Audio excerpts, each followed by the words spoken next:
Oi galera, tudo bem?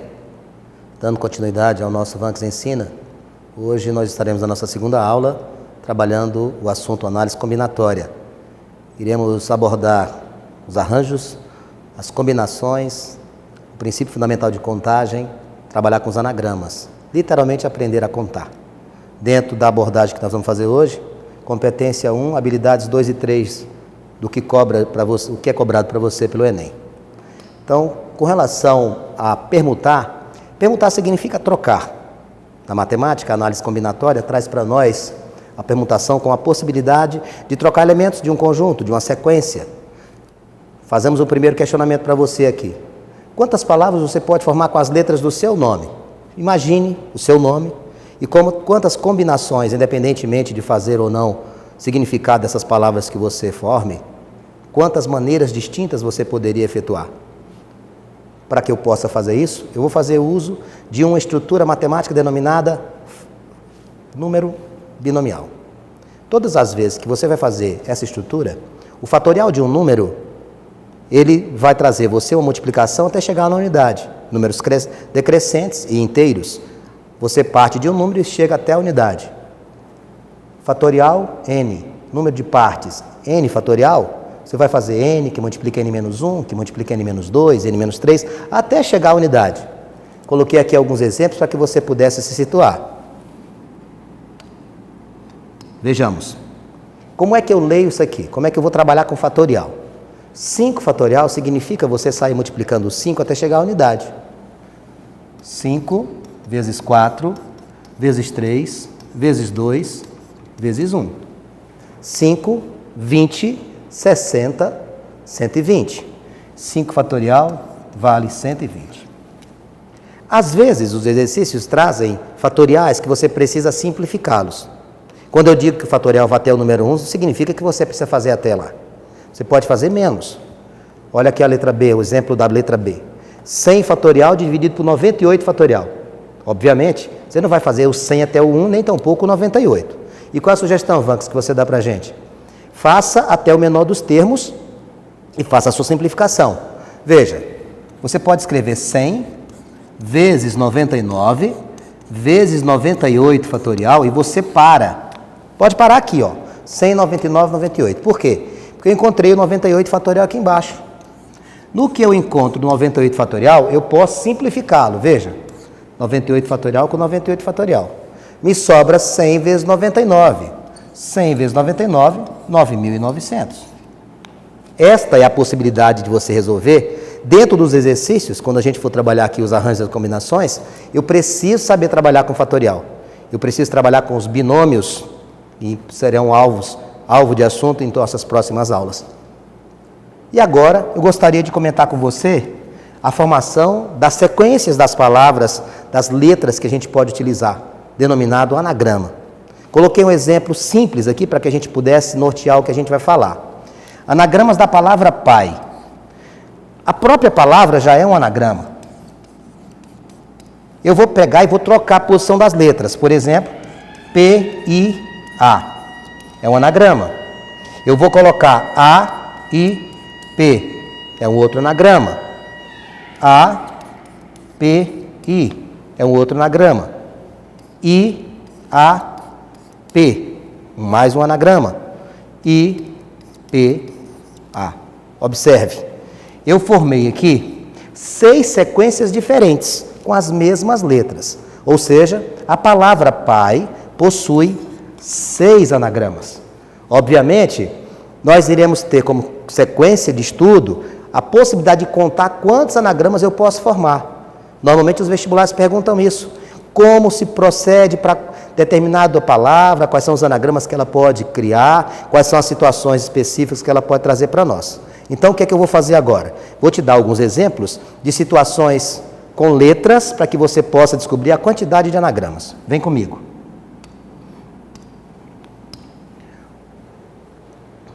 Número de anagramas das palavras escola e caneta. Qual é a primeira coisa que eu gostaria de alertar para você? Você observa que a palavra escola tem 6 letras e nenhuma se repete. Nenhuma se repete. Para eu saber as os anagramas, a quantidade de anagramas, não vai ser necessário eu escrevê-los e depois contar. O que é que eu vou fazer? Eu vou verificar somente quantas letras eu possuo no nome. 1, 2, 3, 4, 5, 6. 6 fatorial. Eu vou fazer assim, ó. 6 vezes 5, vezes 4, vezes 3, vezes 2, vezes 1. 6, 30, 120, 360, 720. São 720 anagramas que eu poderia formar.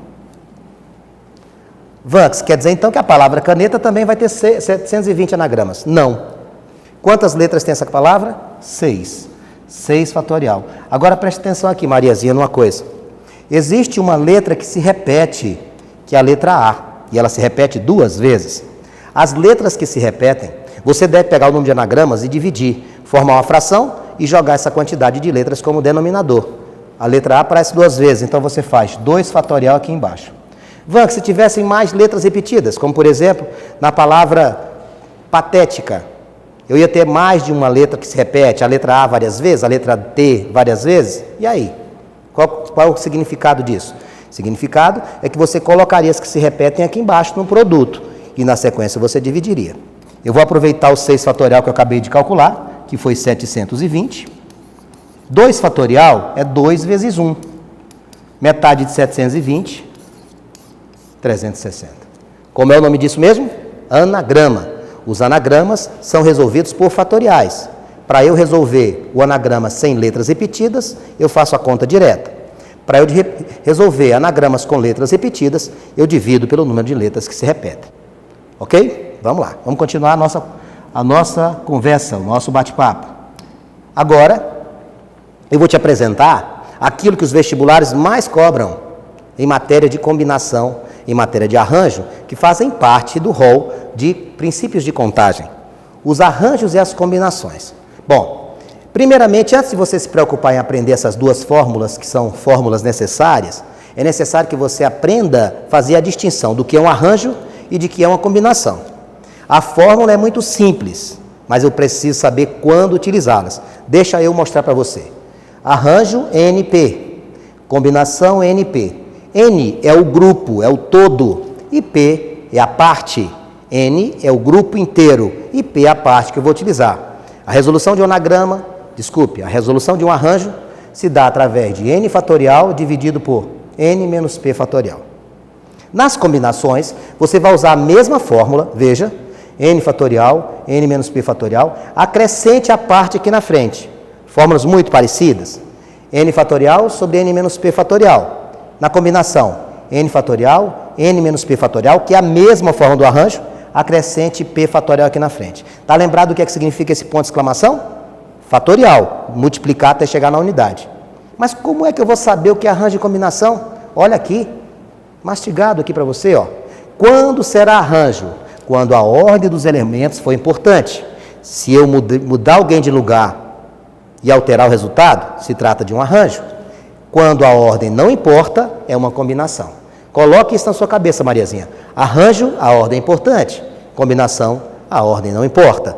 Eu vou colocar aqui para vocês alguns exemplos para que você me diga se eles são casos de arranjo ou se são casos de combinação. Com isso, você consegue resolver os exercícios. Veja, resultado de uma corrida. Vamos imaginar uma corrida. Primeiro, segundo e terceiro colocado. Se eu mudar a posição desses indivíduos, altera o resultado? Altero.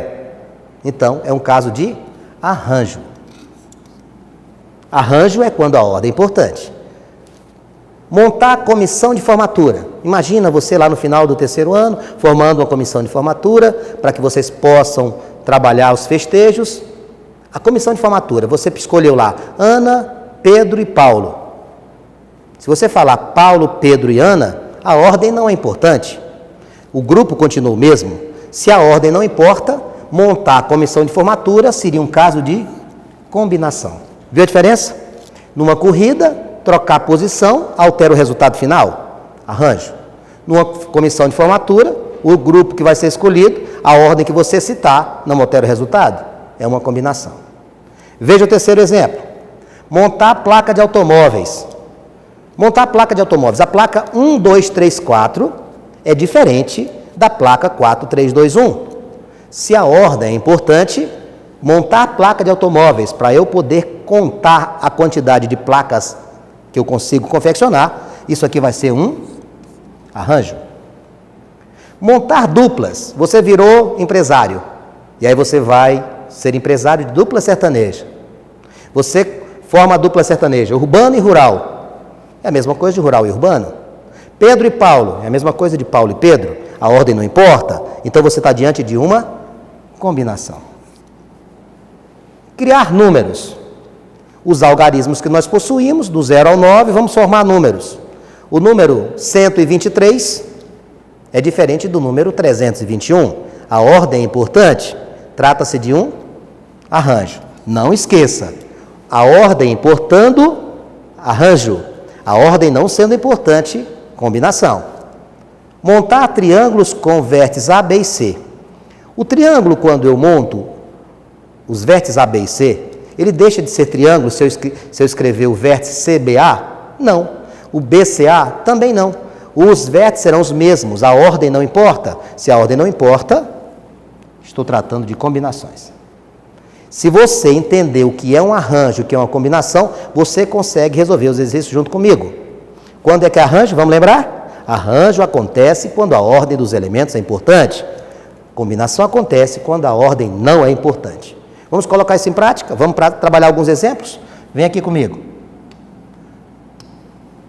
Vamos lá. Primeiro exemplo que eu trouxe para você. Um coquetel é preparado com 3 bebidas distintas. Se existem 7 bebidas distintas, quantos coquetéis diferentes podem ser preparados? E aí, como é que nós faríamos este exercício? Como nós poderíamos nos situar nessa situação? Coquetel. Se eu fizer um coquetel com abacaxi, laranja e limão, é o mesmo coquetel com limão, abacaxi e laranja? Se nesse coquetel eu vou usar somente bebidas alcoólicas, vodka, whisky, tequila, o coquetel de tequila, vodka e whisky também seria a mesma coisa. A ordem importa? Não. A ordem não importa. Se a ordem não importa, é um caso de combinação. Então veja aqui comigo. Vem aqui, Mariazinha. Ordem não importa. Se a ordem não importa, eu estou diante de uma combinação. Combinação. Quantas bebidas eu tenho para escolher? Esse é o meu N, 7. Das 7 eu escolherei 3. Essa é a minha parte, 3. Combinação 7 e 3. Como é que eu faço isso? 7 fatorial sobre 7 menos 3 fatorial, fecho, 3 fatorial. Esta conta vai ficar como, Vanks? 7 fatorial, 7 menos 3, 4 fatorial, 3 fatorial. Eu tenho 2 fatoriais no denominador. Eu vou desenvolver até chegar no maior. 7, 6, 5, 4 fatorial. Aqui embaixo, 4 fatorial. 3 fatorial vai ficar 3 vezes 2 vezes 1. Cancelarei o 4 fatorial com o 4 fatorial. 3 vezes 2, 6, cancela aqui. Nós vamos ter uma resposta 35. Eu vou acrescentar uma letrinha aqui, 35, mesmo porque nós não tínhamos aqui como alternativa. 7 fatorial, 7, 6, 5, 4. 4 fatorial, 3 fatorial. Cancelei o 4 fatorial com o 4 fatorial. 3 vezes 2, 6, cancelo com 6. 7 vezes 5, 35. Essa seria a minha resposta. Por que eu trabalhei desta forma? Combinação, a ordem não importa. Uma igreja possui 10 portas. De quantos modos distintos essa igreja pode permanecer aberta para receber seus fiéis? Olha que interessante. A igreja tem 10 portas e eu quero saber de quantas formas diferentes eu posso receber os nossos fiéis. Bom, se tem 10 portas, eu faço isso aqui, ó. Eu vou representar 10 portas aqui com você, para que eu possa entender o exercício. 1, 2, 3, 4, 5, 6, 7, 8, 9, 10 portas.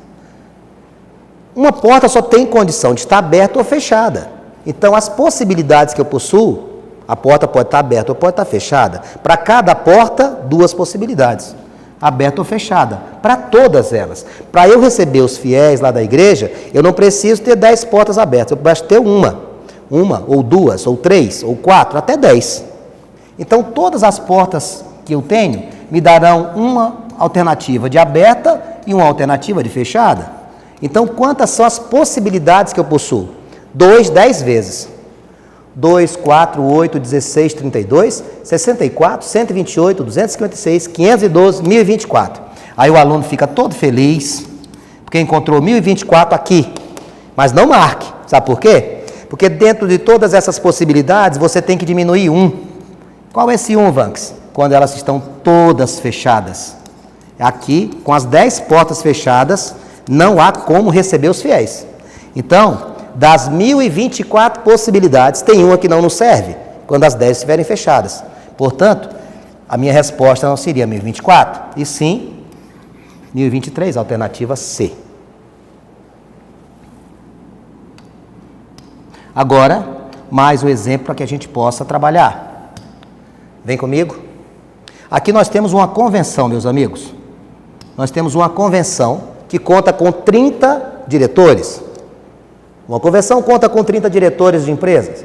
Ao iniciar os trabalhos, todos se cumprimentaram com um único aperto de mãos. Quantos apertos de mãos ocorreram no início da convenção? Vamos voltar ao que eu tinha ensinado agora há pouco? Arranjo a ordem importa, combinação a ordem não importa. Eu apertar sua mão é a mesma coisa de você apertar a minha mão? Isso é uma combinação? Combinação. Quantas pessoas estão na reunião? 30. Quantas pessoas eu preciso para um aperto de mão? 2. Então, combinação 32. Vai ficar 30 fatorial sobre 30 menos 2, 28 fatorial, vezes 2 fatorial. 30 vezes 29, vezes 28 fatorial. Pare por aqui. 28 fatorial você repete. E 2 fatorial é 2 vezes 1. Cancelo 28 fatorial com 28 fatorial. 30 vezes 29 vai me dar 870. 2 vezes 1 dá 2. A metade de 870, 435. Então, nós vamos ter nesta reunião exatamente 435 apertos de mão. Tudo bem? Olha que questão bonita. Apaixonante a matemática, não é mesmo? Vamos lá. Mais um exemplo para que a gente possa trabalhar. Olha aqui, 30, 29, 28. Cancelamos o 28 com 28. 870 sobre 2, 435. E para fecharmos a nossa sequência de hoje, trouxe um exercício para você que fala sobre quantas maneiras distintas as letras da palavra cabelo podem ser escritas sem deixar duas consoantes ou duas vogais juntas. Eu quero escrever 6 letras. Cabelo tem 6 letras. Eu não quero escrever consoantes e vogais juntas. Eu vou escrever aqui 6 espaços para representar as 6 letras que eu estou citando. 1, 2, 3, 4, 5, 6. Como é que não vão ficar juntas? Eu faço assim, ó, consoante, vogal, consoante, vogal, consoante, vogal. Pronto, separei todo mundo. Quantas consoantes nós temos? Temos 3 consoantes e 3 vogais. Aqui eu vou colocar as possibilidades. Quantas consoantes eu possuo? 3. Na próxima consoante que eu for trabalhar, eu só vou ter 2, porque eu já usei uma aqui. E na próxima consoante, só uma. Quantas vogais eu possuo? 3. Ocupei com a vogal, a próxima posição, 2. A próxima posição, 1. Cuidado que esse número aqui não são 3 letras juntas não, são as possibilidades. 3, 9, 27, 54. Cuidado, meu amigo, cuidado que isso aqui é maldade por parte do autor. Eu poderia também, olha só, nossa resposta vai ser 108. Como assim, Vanks? Porque assim como eu coloco consoante, vogal, consoante, vogal, consoante, vogal, eu poderia ter colocado vogal, consoante, vogal, consoante, vogal, consoante. Eu consigo, de novo, 54 resultados. A minha resposta seria 108. Mais uma vez, eu vou ter que acrescentar a alternativa aqui, em função do nosso sistema ter deixado a alternativa muito lá embaixo. 54 consoantes vogais, mais 54 vogais consoantes. Gostaria de contar com a sua presença nas nossas próximas aulas, através da TV Alamanda e também através do canal YouTube Vanks Ensina. Um grande abraço e até a próxima.